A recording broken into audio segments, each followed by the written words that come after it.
2025 স্বামী বিবেকানন্দের জন্মদিন আমরা সকলেই জানি। তার সঙ্গে আমরা এটাও জানি স্বামী বিবেকানন্দ শুধুমাত্র ভারতের সন্ন্যাসী নয়, সমগ্র বিশ্বের একজন বীর সন্ন্যাসী। তিনি 1893 সালে সিঙ্গাপুর সভাতে হিন্দু ধর্মের ডঙ্কা বাজিয়েছিল। তার সঙ্গে আমরা এটাও জানি তিনি ছোটবেলা থেকে অত্যন্ত মেধাবী থাকার সঙ্গে সঙ্গে তিনি কিন্তু যোগ করতেন, তার সঙ্গে সঙ্গে ধ্যান চর্চায় তিনি মগ্ন থাকতেন। একবারে ছোট্ট ঘটনা বলি, তিনি একবার ছাদে একাসনে বসে বসে ধ্যান করছেন। তাই এমন সময় কি হয়েছে, একটা গোখরো সাপ তার কাঁধ দিয়ে মাথায় উঠে ফোনা তুলে দাঁড়িয়ে রয়েছে। সেই সময় তার একজন আত্মীয় সেখানে গিয়ে দেখে যে ফোনা তুলে রয়েছে স্বামী বিবেকানন্দের মাথার উপরে একটা গোখরো সাপ। সেই দেখে এখন সে সমগ্র গিয়ে বাড়ির সমগ্র মানুষদেরকে আর কি ডেকে এনে বলে, দেখো দেখো নরেনের মাথার উপরে কি বড় একটা সাপ। এই শুনে তার মা তো পড়িমড়ি করে ছুটে এসেছে। ছুটে এসে দেখে না সত্যি ছেলের মাথার উপর কি বড় একটা গোখরো সাপ। এই ভয়ে সেদিকে যখন আটকে উঠছে পুরো পরিবার, তখন বিবেকানন্দ এক মনে ধ্যান অবস্থায় বসে আছে। তার এদিকে ওর কোনো দৌলাচল নেই, কোনো কিছু নেই, এদিকে সারা পরিবার ব্যস্ত হয়ে উঠেছে, অস্থির হয়ে উঠেছে। কিছুক্ষণ পরে দেখে না গোখরো সাপটা আমনে আমনি বিবেকানন্দের মাথার পা দিয়ে ঘুরে আবার পা দিয়ে নেমে চলে গেল। এই দেখে তার মা বাবা তার পরিবার তো একদম চমকে গিয়েছে, ছেলের এই কি কাণ্ড। এইটা নিয়ে এখন একজন গুরু অর্থাৎ যে একজন পণ্ডিত তার কাছে গিয়েছে তার মা, বলছে তা ছেলে এইরকম অবস্থা, ছেলে কি হবে। গুরু এখন হঠাৎ বলে দিয়েছে এ ছেলে দেশে ছেলে নয়, এ হচ্ছে পূর্বজন্মে ধ্যান চর্চা সম্পন্ন ঋষি একজন, এ ভবিষ্যতের ঋষি ছাড়া অন্য কেউ হবে না। এই শুনে তো জানো কিনা তার স্ত্রী, সে এখন আমার মানে হচ্ছে বিবেকানন্দের মা, অত্যন্ত তো মানে মনে মনে বিহ্বল হয়ে গিয়েছে যে আমার ছেলে শেষ মুহূর্তে কিনা সংসার ত্যাগ করে সন্ন্যাসী হয়ে যাবে। তো এই কথা শুনে তোর মা সারাদিন রাত খাওয়া দাওয়া সব বন্ধ। তা এইভাবে এখন চলতে চলতে জামাকিনাথ বলে দেখি না কি হয়। তা শেষ মুহূর্তে বিয়ে পাস করার পর বিবেকানন্দ কি করলো, আইন নিয়ে কিছুটা পড়লো, পড়ার পর দর্শন নিয়ে চর্চা করলো। করার পর একদিন সাক্ষাৎ হলো দক্ষিণেশ্বর মন্দিরে। সেখানে গিয়ে সাক্ষাৎ হলো স্বামী বিবেকানন্দের সঙ্গে রামকৃষ্ণদেবের। রামকৃষ্ণদেবকে অনেক পরীক্ষা করলো বিবেকানন্দ, যিনি গুরু বলে যোগ্য কিনা। শেষ পর্যন্ত যখন স্বামী বিবেকানন্দ বলল না আমি তোমাকে ঈশ্বর দর্শন করাতে পারি, তখন স্বামী বিবেকানন্দ, তখন তার নাম স্বামী বিবেকানন্দ হয়নি, তাকে নরেন বলে সবাই চিনত, ডাক নাম দিলে হিসাবে।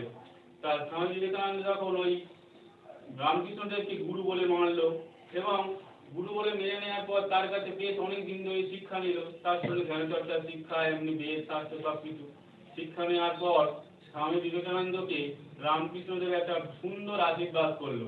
আশীর্বাদটা এবারে মন দিয়ে তোমরা শোনো। আশীর্বাদটা এরকম যে তোমরা বড় হয়ে, বিশেষ করে তুই বলতো, তুমি না বলে, তুই বড় হয়ে কিছু না হোস একটা বড় বটগাছ হোস। বটগাছে কত পাখি পক্ষী কীট পতঙ্গে এসে বাসা বাঁধবে, মল মূত্র ত্যাগ করবে, কিন্তু তারপরেও সেই বটগাছই থাকবে। বটগাছ কোনোদিন কাঁঠাল গাছ বা আম গাছ হয়ে যাবে না। ঠিক তেমনি আমরা যদি জগতে একজন শ্রেষ্ঠ এবং অত্যন্ত শক্তিশালী মানুষ হতে পারি, তাহলে আমাদের সামনে কত মানুষ কত কিছু বলবে, কত মানুষ আমাদের নিয়ে হিংসা করবে, কিন্তু তবুও আমরা সেই মানুষটাই থেকে যাব।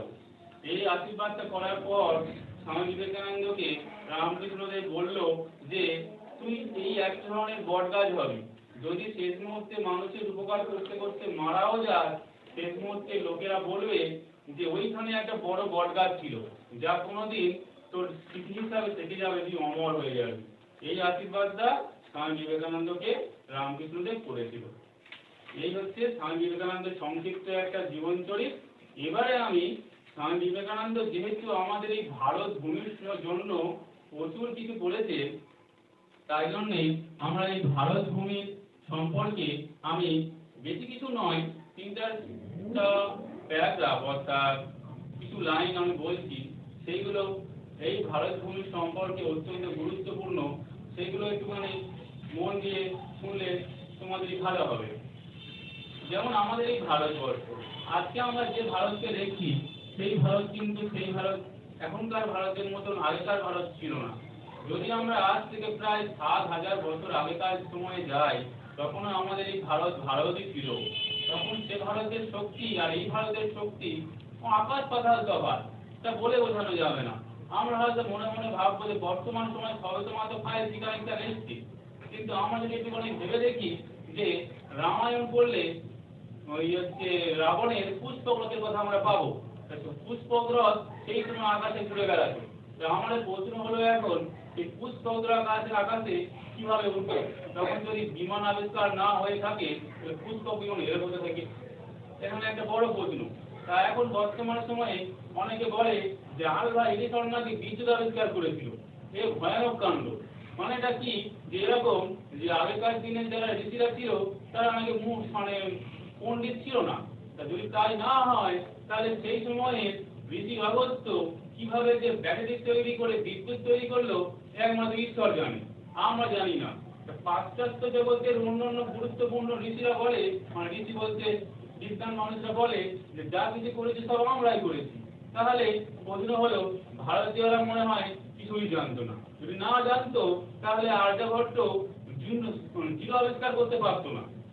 আর একটা প্রশ্ন হলো, যদি তাই না জানতো তাহলে মহর্ষি সুশ্রুত এবং মহর্ষি চরক চিকিৎসা বিদ্যার জন্য শ্রেষ্ঠ বই ঘোষণা করতে পারতো না।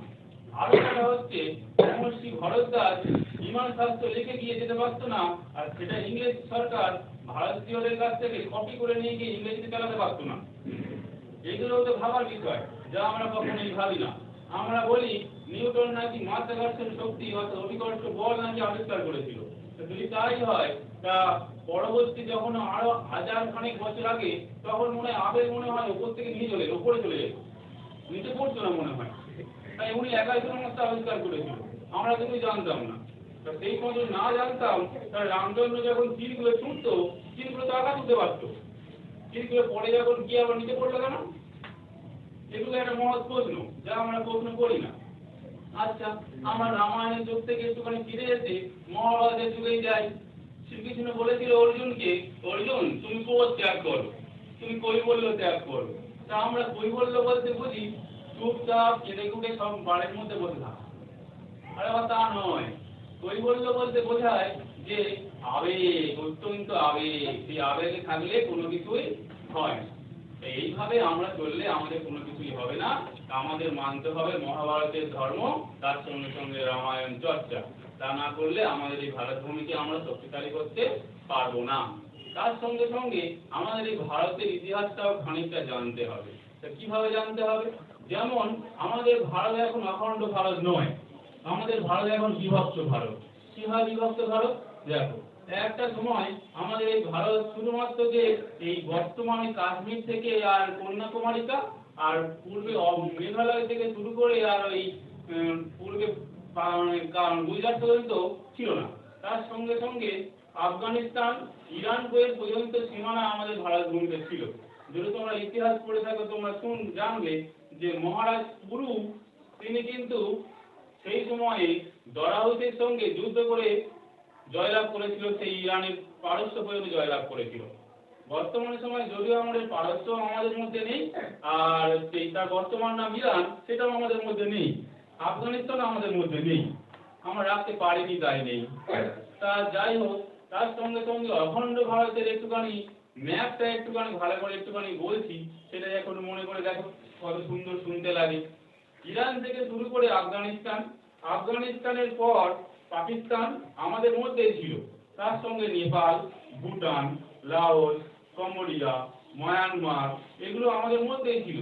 যে বাংলাদেশ বর্তমান সময় বড় বড় হুমড়ি কথা বলে, সেই বাংলাদেশের জননী কিন্তু আমরাই।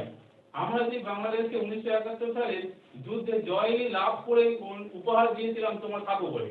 সেই বাংলাদেশ আজ কিন্তু আমাদের নাম হুমড়ি করে, যা আমাদের সহ্য করার বিষয় নয়।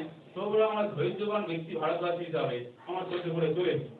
তবে কতদিন সহ্য হবে সেই নিয়ে কিছুটা ঘটনা আছে। তার সঙ্গে সঙ্গে ভিয়েতনাম, মালয়েশিয়া, ইন্দোনেশিয়া এবং অস্ট্রেলিয়ার সামান্য অংশ আমাদের ভারত ভূমি অখণ্ড। এবং পরবর্তী সময়ে বিজ্ঞানীরা প্রমাণ করে দেখতে পেয়েছে যে অস্ট্রেলিয়ার একটা বিস্তীর্ণ এলাকা পরমাণু সংরক্ষণ কেন্দ্র আগে ছিল এরকম একটা ব্যাপার খুঁজে পেয়েছে। কিভাবে পেলো সেটাও একটা জানার বিষয়। অর্থাৎ এর থেকে প্রমাণ হয় যে আজ থেকে প্রায় 5000 বছর আগে মহাভারতের যুগেও পরমাণু বিদ্যার চর্চা ছিল। আর আমরা এটা জানবো যে মহর্ষি কণাদ, মহর্ষি কপিল, মহর্ষি গৌতম এই সমস্ত ঋষিরা কিন্তু পরমাণু বিদ্যা, তার সঙ্গে সঙ্গে মনোবিদ্যা, ন্যায়বিদ্যা এই সমস্ত বিদ্যার জনক ছিল সব।